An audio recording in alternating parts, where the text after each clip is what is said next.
भारत की दूसरी सबसे पुरानी पर्वत श्रृंखला विंध्याचल पर्वत की गोद में स्थित पन्ना भूदृश्य अपने सपूतों की वीर गाथाओं, अनूठे मंदिरों और हीरों की खदानों के लिए पूरी दुनिया में हमेशा से ही मशहूर रहा है। स्थानीय किंवदंतियों में पन्ना का संबंध महाभारत से भी जुड़ा माना जाता रहा है। कहते हैं कि अपने वनवास के दौरान पांडवों को पन्ना के घने जंगल इतने भा गए थे कि उन्होंने यहाँ के घने जंगलों में रुककर एक बड़ी लंबी अवधि बिताई थी। पांडवों के विश्राम स्थल के पास ही है पांडव प्रपात, जो अपने अद्वितीय सौंदर्य के कारण पर्यटकों में बहुत लोकप्रिय है। यहाँ के स्थानीय समुदायों का युगों युगों से पन्ना के वनों और वन्य प्राणियों से गहरा नाता रहा है। इन्हीं संबंधों की मिसाल देते अनेकों प्रागैतिहासिक कालीन शैल चित्र इन वनों में कई स्थानों में देखे जा सकते हैं, और इनमें से कुछ चित्र तो 10,000 वर्ष तक पुराने माने गए हैं। कितने आश्चर्य की बात है ना कि मानव ने अपने उद्विकास के बाद जिन जगहों को रहने के लिए चुना, उनमें से हमारा पन्ना भी एक था। हम कितने खुशकिस्मत हैं कि आज भी अपने पूर्वजों की उन धरोहरों को देख पा रहे हैं। धरोहरों की बात हो और खजुराहो का जिक्र ना हो, ऐसा कैसे हो सकता है? पन्ना से कुछ ही दूरी पर स्थित खजुराहो के मंदिर, जो अपने शिल्प कर्म की उत्कृष्टता का एक नायाब नमूना तो है ही, साथ ही साथ इसका भी प्रमाण है कि वन्य प्राणी हमारे जीवन के हर आयाम का एक अहम हिस्सा है। कहते हैं कि अगर आप पन्ना आए और खजुराहो नहीं देखा तो आपकी यात्रा अधूरी ही मानी जाएगी। घने पर्णपाती जंगल, ऐतिहासिक अवशेष, अद्भुत अद्वितीय भू आकृतियां और सैकड़ों किस्म के असंख्य वन्य जीव, यह सब मिलकर पन्ना को एक विशिष्ट पहचान देते हैं। और इसी पहचान को संरक्षित रखने के लिए सन 1981 में पन्ना राष्ट्रीय उद्यान का गठन हुआ था। तब से ही पन्ना को एक श्रेष्ठ वन्य प्राणी रहवास बनाने के प्रयास प्रारंभ हो गए। लगभग 1 दशक के सतत परिश्रम के बाद जब यह जंगल वन्य प्राणियों, विशेषकर बाघों से आबाद हो गए, तो वर्ष 1994 में इसे टाइगर रिजर्व का दर्जा भी दे दिया गया। विंध्याचल की गोद में फैले इन जंगलों ने बाघों की सल्तनत के उतार चढ़ाव के कई दौर देखे, और एक बहुत ही बुरा दौर तो बस 1 दशक पहले ही आया था, जब 2009 में पन्ना पूर्णतः बाघ विहीन हो चुका था।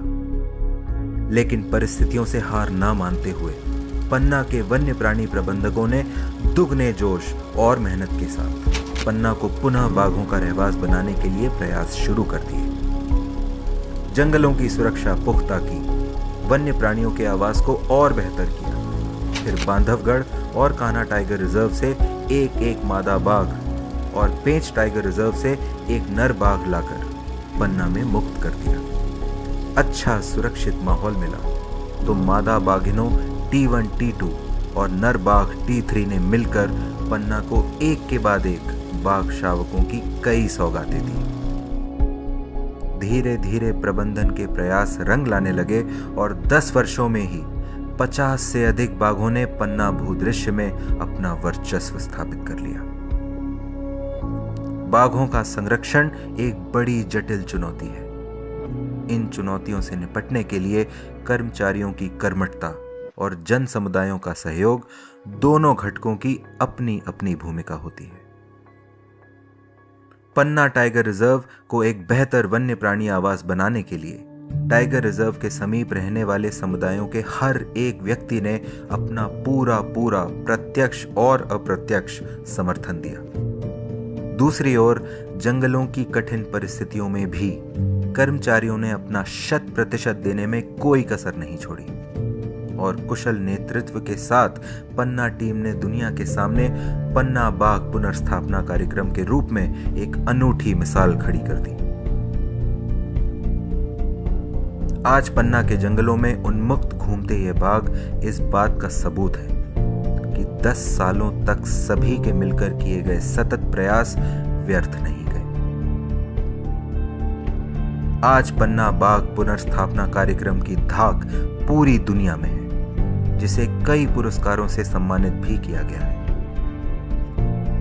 अब देश विदेश के वन्य प्राणी विशेषज्ञ और वानिकी छात्र यहां देखने और सीखने आते हैं कि तेजी से बदलती दुनिया में बाघों का संरक्षण कैसे किया जाता है। बाघ संरक्षण का तो उद्देश्य ही है कि न केवल बाघ बल्कि पूरी खाद्य श्रृंखला और वन्य प्राणी रहवास को सहेजा जाए। पन्ना बाघ पुनर्स्थापना कार्यक्रम का लाभ हमारे राजा बाघ के साथ साथ उसकी प्रजा को भी पूरा मिला। तभी तो पन्ना के जंगलों में तेंदुए भी इतने फल फूल रहे हैं और शर्मीले स्वभाव होने के बावजूद भी पन्ना के जंगलों में तेंदुए बड़ी सहजता से दिख जाते हैं। खड़ी चट्टानों और ऊंचे पेड़ों पर लटकते मधुमक्खियों के अनगिनत छत्ते और पूरे जंगल में मिलने वाले रसीले मीठे किस्म किस्म के जंगली फल पन्ना के जंगलों को भालुओं की भी पसंदीदा जगह बनाते हैं। इधर उधर घूमते फिरते चीतल, सांभर, नीलगायों के भी क्या कहने, वे तो यहां सैकड़ों की संख्या में दिख जाते हैं। एक और विशिष्ट वन्य जीव है जिसके संरक्षण के लिए पन्ना प्रसिद्ध है, गिद्ध। पूरे भारत में जब गिद्धों की संख्या में तेजी से गिरावट हो रही थी, तब पन्ना के जंगलों ने हर वो संसाधन उपलब्ध कराया जो गिद्धों के जीवन के लिए जरूरी थे। बढ़ते बाघों के साथ तो गिद्धों के खाने के लिए भी भरपूर खाना उपलब्ध रहने लगा। और फिर क्या ही था, बाघों के साथ गिद्ध भी पन्ना की खास पहचान बन गए। जिन पहाड़ों पे इन गिद्धों का आवास है, उसी को चीरते हुए बहती है केन नदी, जो न जाने कितने हजारों सालों से पन्ना के अस्तित्व में हमेशा से एक अहम भूमिका निभाती आई है। जीवनदायिनी केन नदी, जो घड़ियाल, मगर, कछुओं जैसे न जाने कितने ही जलीय जीवों का घर भी है। और इस केन नदी में ही है रनेह प्रपात। हरे लाल गुलाबी रंग की चट्टानों के बीच यह प्रपात निस्संदेह भारत के सबसे खूबसूरत, सबसे आकर्षक जलप्रपातों में से एक है। वैसे तो पूरी केन नदी घाटी का सौंदर्य ही अद्भुत है, पर सूर्यास्त के समय बहते सोने सी चमकती ये नदी अलौकिक दृश्य निर्मित करती है।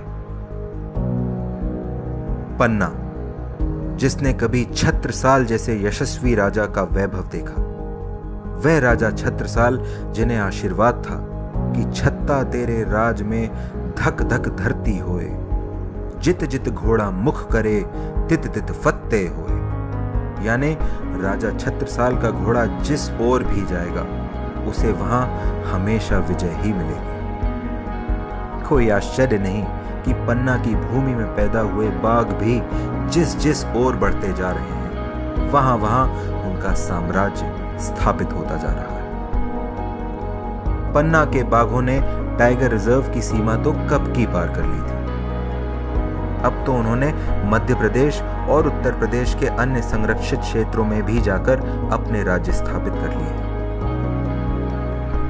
पन्ना प्रबंधन ने तो अपने उत्तरदायित्वों का पालन कर एक अनमोल धरोहर हमें सौंप दी है। अब यह हमारा दायित्व है कि बाघों के पन्ना साम्राज्य के सूरज को कभी अस्त ना होने दें।